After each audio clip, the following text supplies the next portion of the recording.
श्री कृष्ण की बाल लीला। पौराणिक कथा के अनुसार भगवान श्री कृष्ण का जन्म वासुदेव और देवकी के गर्भ से कारगार में हुआ था। वासुदेव ने श्री कृष्ण को गोकुल में यशोदा के यहाँ दे दिया था, जहाँ यशोदा ने अपने लल्ला कान्हा को बड़े ही लाड प्यार से पाला। भगवान श्री कृष्ण बचपन से ही नटखट थे। जितना यशोदा मैया और नंद लाला उनके नटखट अंदाज से परेशान थे, उतना ही वहाँ के गांव वाले भी कृष्ण जी अपने मित्रों के साथ मिलकर गांव वालों का माखन चुरा कर खा जाते थे, जिसके बाद गांव वाले उनकी शिकायत मैया यशोदा के पास लेकर पहुंच जाते थे। इस वजह से उन्हें अपनी मैया से डांट भी खानी पड़ती थी। कालिया नाग का वध। कालिया नाग का वध श्री कृष्ण की प्रचलित बाल लीलाओं में से एक है। एक बार श्री कृष्ण अपने मित्रों के साथ यमुना नदी के किनारे गेंद से खेल रहे थे।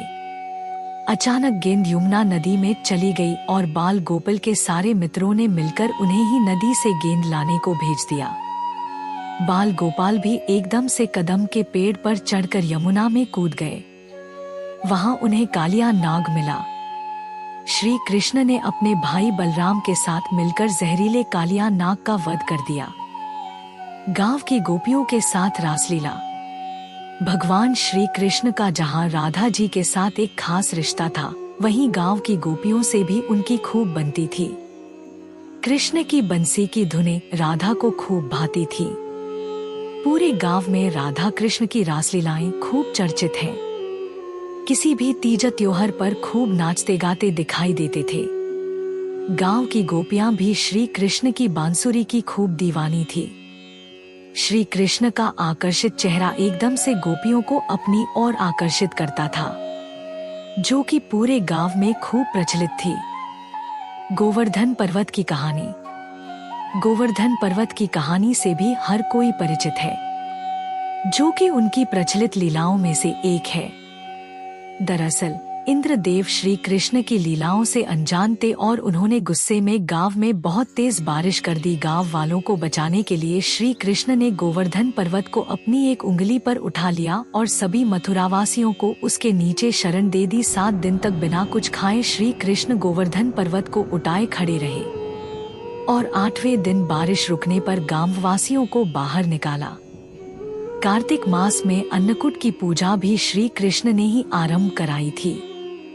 कंस का वध। देवकी और वासुदेव की विदाई के समय ही कंस को आकाशवाणी हो गई थी कि देवकी का 8वां पुत्र ही कंस का वध करेगा। इसके बाद से कंस से कई प्रयास किए ताकि 8वें बच्चे को धरती पर ही न आने दिया जाए, लेकिन भगवान विष्णु ने ही कंस के वध के लिए श्री कृष्ण का अवतार धारण किया था।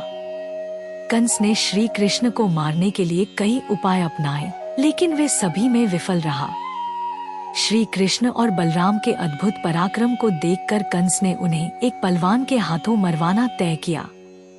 इसके लिए कंस ने श्री कृष्ण और बलराम को पहलवान से लड़ने के लिए आमंत्रित किया, लेकिन उन्होंने उस पहलवान को मार दिया और कंस का भी वध कर वासुदेव और देवकी को कारागार से मुक्त करवाया। कंस के वध के बाद कृष्ण और बलराम शिक्षा के लिए अपने गुरु के आश्रम चले गए। कुछ दिन श्री कृष्ण ने द्वारका में ही बिताए। इसके बाद महाभारत का ऐतिहासिक युद्ध पांडवों और कौरवों के बीच लड़ा गया, जिसका नेतृत्व श्री कृष्ण ने किया। हमारा वीडियो देखने के लिए धन्यवाद। आप सभी को हैप्पी जन्माष्टमी।